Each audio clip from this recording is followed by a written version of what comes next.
Zest is in, where resilience begins, not fixing the cracks. Hello everyone and welcome to Zest Design with me, Shel Marie, the podcast that will take you on a journey from the hustle to the harmony, fueling your passion whilst finding your peace.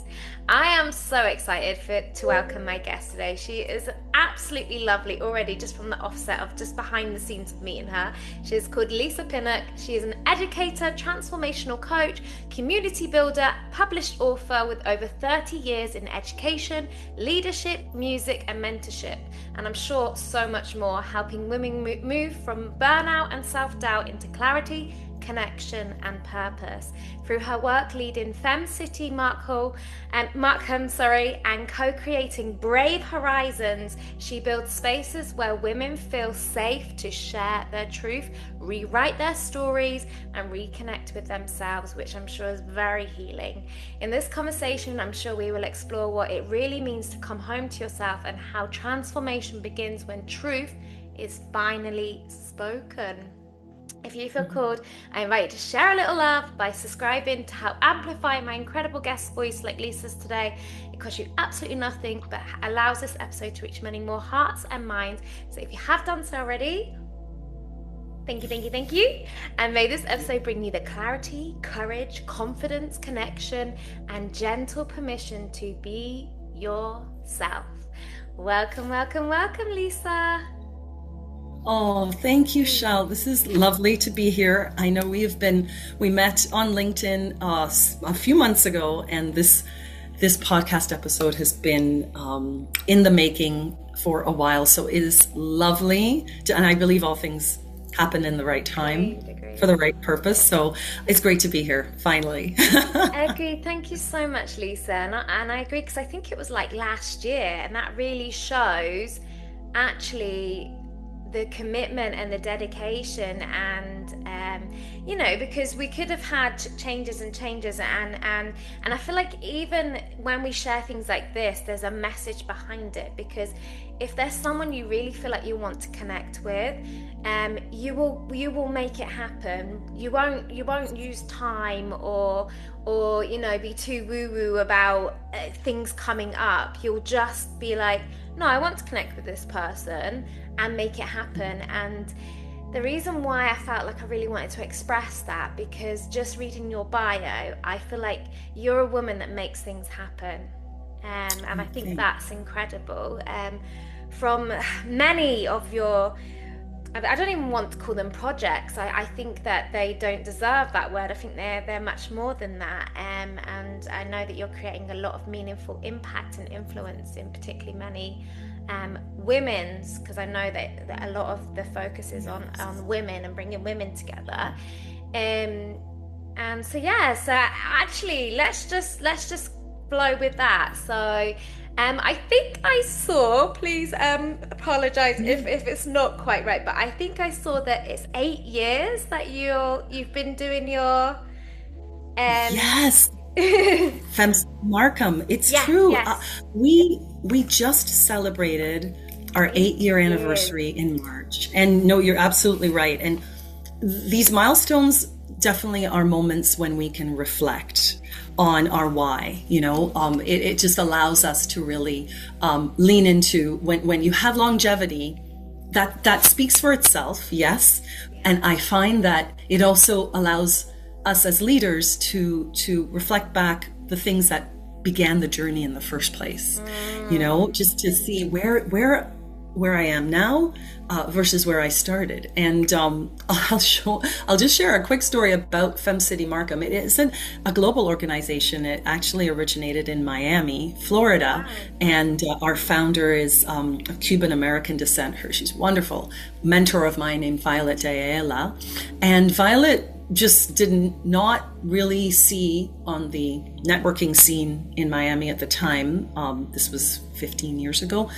She didn't really feel like it was a place of connection. It was more transactional, let's exchange business cards. Let's hit for tat, that kind of vibe. And it just did not work for her. She had several businesses at the time. She owned a Pilates studio and sold that, and then did PR work, but her vision, which is, the reason I'm bringing this up is that it's something that really spoke to me, was about authentic connection and collaboration that really superseded any sort of competition, which was the vibe that she was feeling when she attended these events. So she decided, since she wasn't seeing it, she was going to create it. And that's how FemCity, the organization itself, of which we are a chapter here in Markham, Ontario, Canada, that's how it was born. And, as I said, it started as one chapter in Miami 15 years ago. And now you look at the fact that there are, tons of chapters, I'd say like 40 plus chapters across the US and Canada. And us being one of the reps in Canada, which I'm very proud of, because there aren't many chapters here.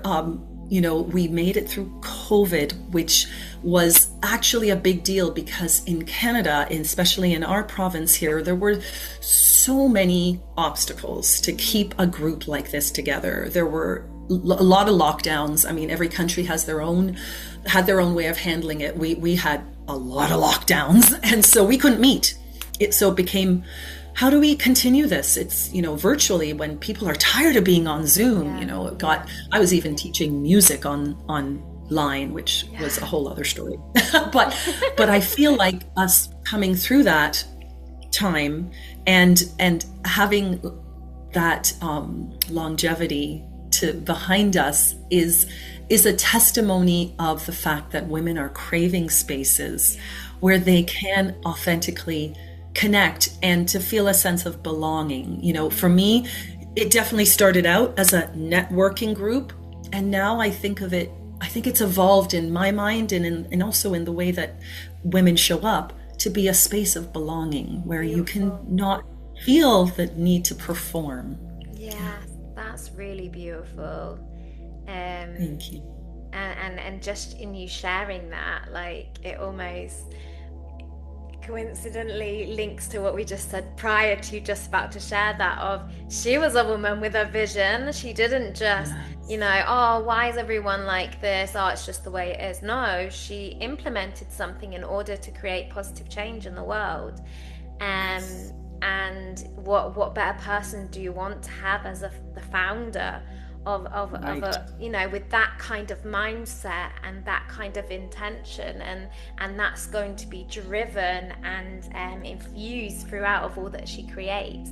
And I can feel that from you as well. So I think that's absolutely beautiful. So thank you for sharing that. For sure. You're welcome. Equally, I know I talk about the word intention, but again, I think I saw something about attention. Comparing attention and intention when you were expressing yourself for the Brave Horizons, which is beautifully behind you. Thinking about that, and even the word that really stands out to me right now is sacred writing.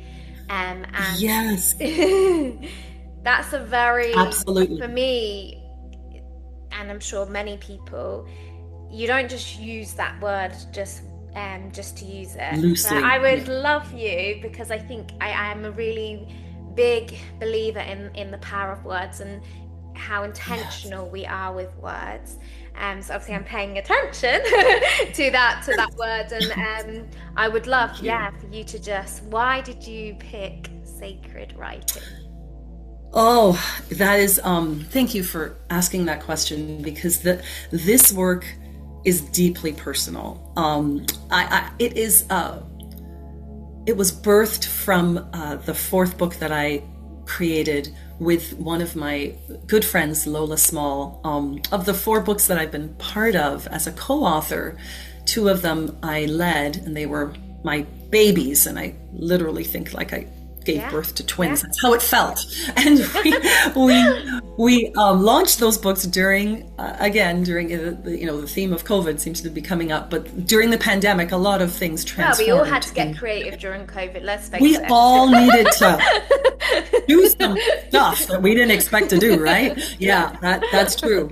So it is a theme that comes back for good reason, because I think it also provides for us a chance to reflect on how far we've come, and how that inner strength carried us through that time. And for me, being part of this, creating these book projects, Uncover Your Light, empowering stories of hope and resilience, led to a fourth book, which was one that was curated by a friend of mine, Lola Small. And this one, I wrote the story about migrating, my family and I, from Jamaica in 1976. So 50 years ago, this past February it's our 50th year here in Canada, and coming in the middle of winter. Oh, that was an important part. To this very unknown, cold, to us, to me as a 7-year-old, of a very strange land, because I couldn't at my age really understand the implications of why my parents felt the need to make that decision. And so many families hold these stories of migration and how they change the trajectory of our lives.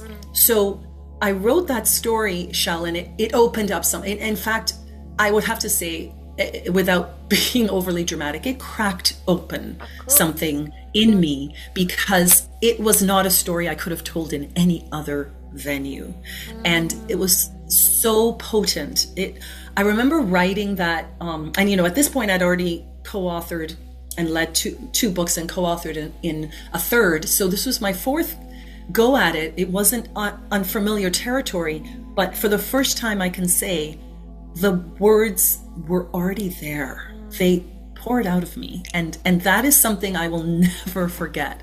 The writing process for the book was called We Rise in Power, Amplifying Women of Color and Our Voices for Change. And there were 12 co-authors from across Canada and the US. And when I shared that story, yes, it was truly an awakening in many ways. And it was the catalyst for Brave Horizons. Because what I realized in the process of writing that chapter is that if I have this story within me that was literally just aching to be told, how many other women must have, these kernels of wisdom and truth and stories of migration, caregiving, leadership, transformation. This is not a just me thing. And absolutely. I wanted to create a space, a sacred space, and thank you for noticing those intentional words, where women could connect with each other and importantly to themselves and to their lived experiences. And that's how Brave Horizons was born. Wow. Beautiful. And I love the name of it. And if I heard you rightly, what I really loved that you shared was how, as a 7-year-old, potentially, because we are of a certain ages sometimes where things aren't explained to us, and so we create the narrative ourselves, knowingly, unknowingly, whatever the situation. And so how healing, wow, there's so many different layers to it, because there's the almost, not saying you would have got guilt and things like that, but the realization as an adult of, oh wow, now I see. But as a child being like, why would you do this? And I hear this so many times. Well, I don't hear it, but through people telling their journeys of, in our country we had this huge house, mum and dad were a doctor, etc. And to then have a very unfortunate dramatic change to their lifestyle because of something happening in the world. And this is the thing which is so powerful, and what an incredible that you've created to allow people to not only almost unfold what actually happened and see it from so many different perspectives. Because yeah, as a parent, you don't want to, you think you're lovingly shielding your children from the harshness of it, and trying to, whatever was said, I don't know the full circumstance, and everyone's is different, but equally they're facing that, dealing with that, as well as adjusting themselves. And the adjustments were massive, and that's something that I teased out in the chapter I wrote in my fourth book, and they were, because I could reflect as an adult now of many years of experience, and kind of parse it out through the 7-year-old's eyes, because I do remember the feelings and the emotions, but they weren't, like you said, they weren't filled in the gaps. There were many gaps. Well, we have in my incredible understanding. imaginations as well as a child, and the feeling often, parents look like giants, houses look like mansions. Your perspective is so informed by the stage of life that you are. You're right, and then being able to take that story of the 7-year-old coming here to a new land and not knowing what the heck was going on. I actually thought we were only visiting. That was what I told myself. And my brother was 5 years older than me at the time, and still is, and he had more understanding. But again, you're right, a lot of times it's a matter of feeling like, oh, I don't want to burden the younger members.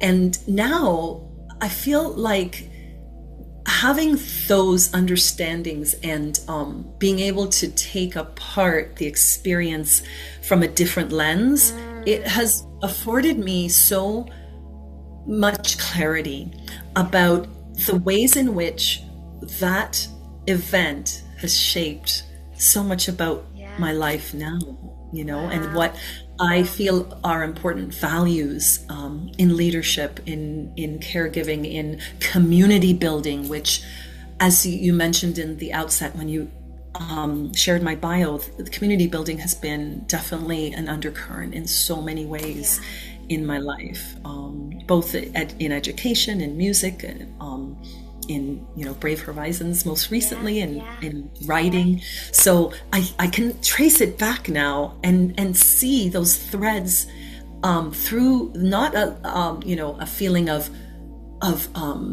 perhaps a shift that was traumatic, although yes, there were aspects of that move that absolutely were, but now I can take that and turn it into a purpose and see where those really tough aspects of our migration story actually led to such a beautiful opening in our lives.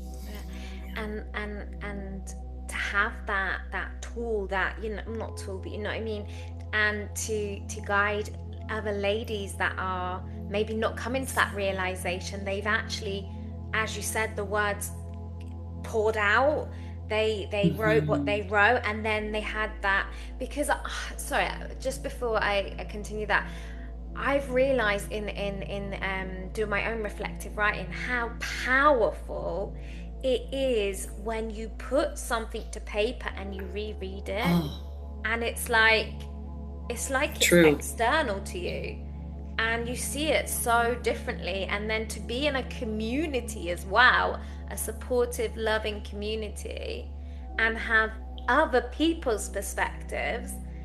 Wow, how healing and transformational. Absolutely. I just again and again shall reflect on the times in which writing has been a source of healing for me. And I really feel like being in the very first co-authored experience that I had, it came at a time when, by all intents and purposes, I should have said no to this opportunity. I mean, on paper, it was a time when I had just ended a 20-year marriage and was navigating life as like, who am I if I'm not a wife? And, how do I even show up? I mean, I was complete. This was 7 years ago, 8 years ago almost. And I was completely, I mean, I'll be totally honest in saying I was lost. Yeah, cool. I didn't really have my footing. But my friend Lola, the same one in which I wrote my story of migrating here to Canada, she was leading her first co-authored book back then. So it's interesting how life works. Books 1 and 4 were with Lola, my dear friend, and books 2 and 3 were my babies, the ones in the center there that I led. So book 1, Women Let's Rise. Yes, I did make sure this baby was the one that started it all. And Women Let's Rise came out in 2020, and I feel like that was my opportunity, because of saying a very brave yes, based on what was happening in my life. I heard an inner voice that I could not turn off. So I'm glad it didn't stop speaking. That said, yes, you're going through turmoil that you've never experienced before, but you're going to need this. And I didn't know how or why. I wasn't a writer. Like, I was a teacher, yes, but I had never written for public consumption before. So this voice didn't make any sense to me. And I've learned to not question your inner compass, because it was absolutely 100% correct. And as things were, chaotic in my outer world during that, especially that year after I left my marriage, I realized, well, this writing is bringing me back to myself. Who would have thought that writing could have that power? I didn't know at the time, but that's where taking a leap of faith before you have all the answers is so informative. It's so, that's really in essence what I did. And that yes allowed me to uncover truths and reclaim my voice in a way that I could not have done on my own. So I'm very grateful to Lola for asking me, and for my, intuition for nudging me. Amazing. And just reflecting back on what you shared, it's so interesting how that happens, how almost someone, obviously, you created the book together, the first one. It wasn't like she kind of come and then let you, gave you the stabilizers and then kind of let you go. But it's interesting because even when I reflect back on this podcast actually happened unintentionally through someone just wanting, he actually had his own podcast, and then he just said, I don't know why, but I feel like I want to do like, more than one with you, like weekly. And that's how it started. And then something happened a month later, and I was like really excited and enjoying our 1 hour each week. And I just felt really empowered, didn't see it as like me putting myself out there. And then, something happened, and then he couldn't commit anymore because he had his own commitments. And I was like, oh, and I was like, I really missed that. And that's how it happened. But it's so funny, someone comes, I'm not saying that then they're taken away, but sometimes when we're not always listening, or we're not brave enough, it's like, okay, I'm gonna send you someone.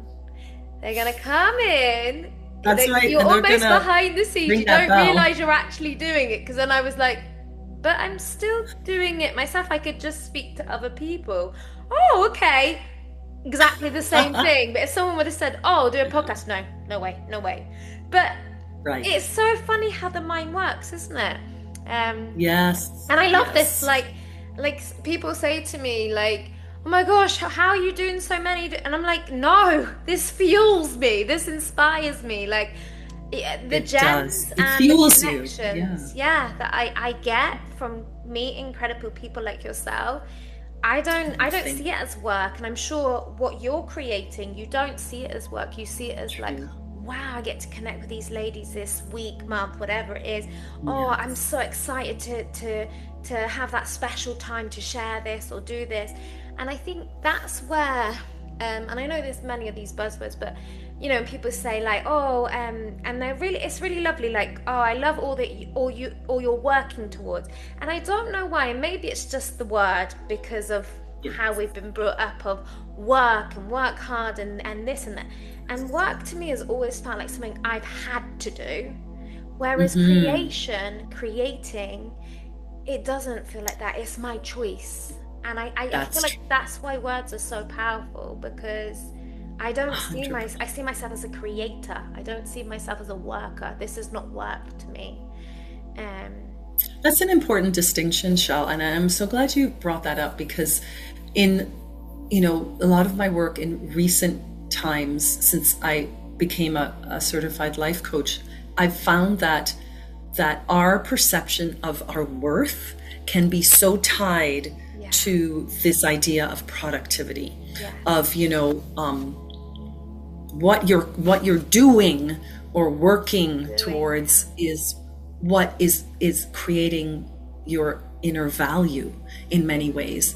That shifting that narrative is something that I work with women to do, and it's just so it really is important, because yes, society will always tell you to go faster, go stronger, go deeper, and you know, to keep, in essence, to keep moving and keep going, whereas taking a step back and really reevaluating, well, who am I beneath all the roles? You know, some of those questions become even more important, I feel, as we get older. What do I actually need? Because I know I didn't ask myself that ever when I was raising my kids, you know, like they're now, bless them, Chantel and Mark are 24 and Mark's turning 22 in a couple weeks. They're young adults and on, you know, doing their own thing. In fact, my daughter is a teacher, and she followed in those footsteps of being an educator. But, you know, I realized looking back that there are parts of myself that I totally neglected. And I think many women are in that season. Yeah. And I think what I hear with that, and of course there is the combination, you know, we are still in this real world and etc. There are things, you know, like editing and other things behind the scenes that we have to get done that maybe we're not always so, you know, it doesn't feel like as much being. But that's what I was thinking about when you said that there's doing and there's being, and I feel like I am just being when I do this. When I do this, but you know Beautiful. What I mean. Whereas, you know, maybe when even though I'm enjoying it and putting it together with my love, I know that the other side of the things is something I have to do, like because if I don't do it, I don't have to do it, but if I don't do it, then it's not out of respect for the time, the energy of the person I've connected to, in order to represent them in the highest good. Because we can enjoy this and then nothing happens and no one ever sees it. So I see the combination of both, and equally I can see how, you know, we then build a team and we have the other people to support with the things that maybe are something that someone can do, you know, but this is something that I feel I have to be a part of, because it's my podcast, and I'm sure like with you, when people connect with you, they're connecting not just because of what you are putting as a lovely description, but it's the heart of you and the intention of you. So we are essentially, I believe, our brand, if we want to call it. Yes. Because 100%. 100%. And I think your brand, you know, when you're representing that, your essence will be palpable even when it's through a screen. Absolutely. Because, you know, similar to what you shared at the top of the episode about just meeting me behind the scenes before we hit record, we've only had a few interactions, but I can already understand from our conversation and from, seeing you on LinkedIn, what the essence of your brand is and what Zest to Zen is bringing into the world. So it goes both ways. It is a beautiful thing when we're intentional about that, because then it does, that energy comes through. It's unmistakable. Yeah. That's so beautiful of you to say, Lisa, and I think that just really stems back to all that you're creating. And now when I think about this, and I think it's super important to try it, and I don't know why it does that when I get a little bit more expressive, it like boom on my face. Anyway, hello everyone. Right? and I'm so in the moment that I don't know until I look up and just see my big head. But anyway, it's okay, we'll carry on.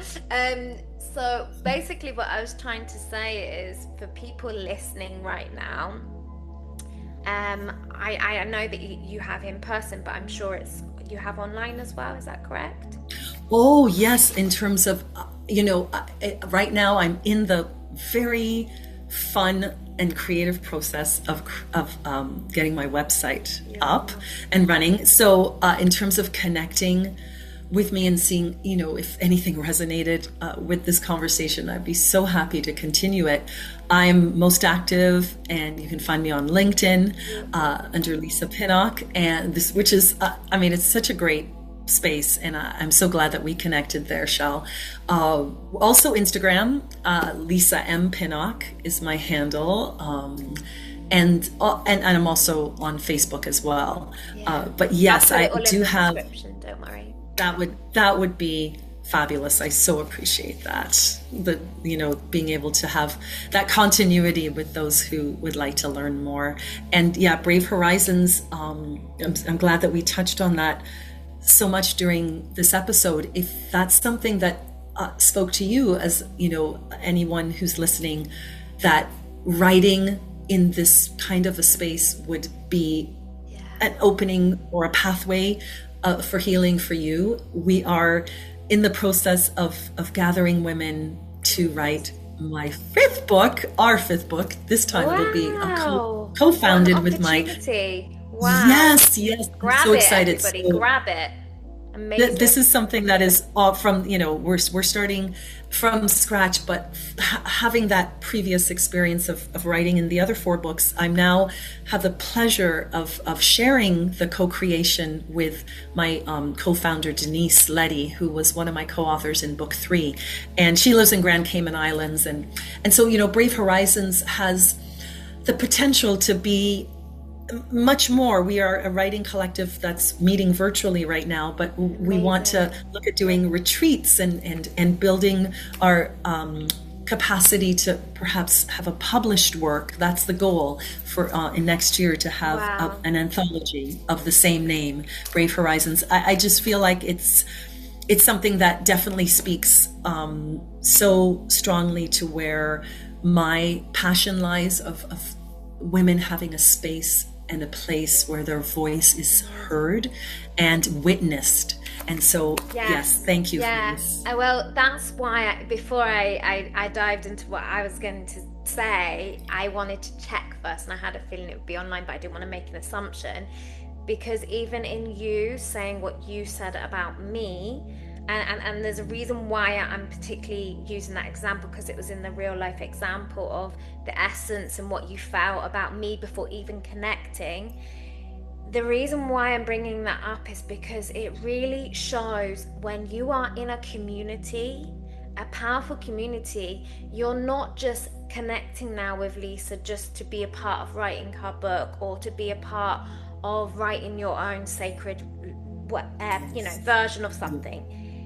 Yes. When you connect, even as we just said, this is the first time actually in person via the camera, connecting, speaking, but we already felt the essence of one another just through writing, through the brief connections, and that's why I really want to emphasize what you've just the opportunity you've just presented to the viewers, because that really shows how powerful it is when you are in circles and you're in connections with people, which is the amazing thing about online globally, and that can eventually become an in-person event. So really, really thank you, Lisa.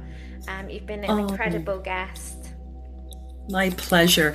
Charlie is right next to me, my pooch, and he's been so good through this whole time that we've been taping, and I want to give him a shout out for letting absolutely. So for people that are like, Charlie very much wanted to be a part of this episode at the start, and he had his lovely head all in the screen. Poor Lisa was like shoved to the side.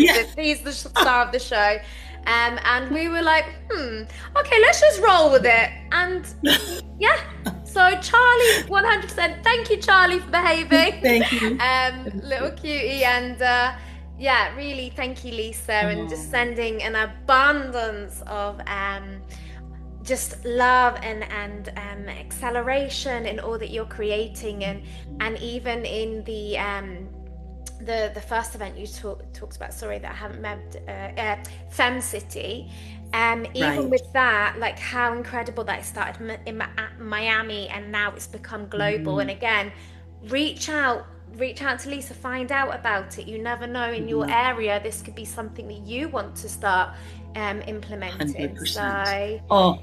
I'm so glad you mentioned that, Shel, because there are opportunities always, whether you are in the US or Canada or even another country, to begin your own Fem City chapter. Beautiful. So that's something I'd be happy to share about. It is a movement, beyond just these individual chapters. It's definitely a place where you can grow and learn. And the saying that I love is a rising tide lifts all boats. And that's the mantra of Fem City Markham, of our chapter. So if that speaks to you, I would love to talk more. Beautiful, beautiful, beautiful, beautiful, beautiful. I'm glad I brought that back up. And amazing. Thank you. And much love to you and Charlie. Thank you again for this opportunity, Shel. I really and look who's coming to say hi. Yep, Charlie. Come on, Charlie, let's see your lovely face. Well done, Charlie. He actually he's putting his paw right here and trying to say, Mom, it's time to go. Anything goes on this Suzanne. Much love. Take Bye. Care. Bye. That's the magic that Zest is in.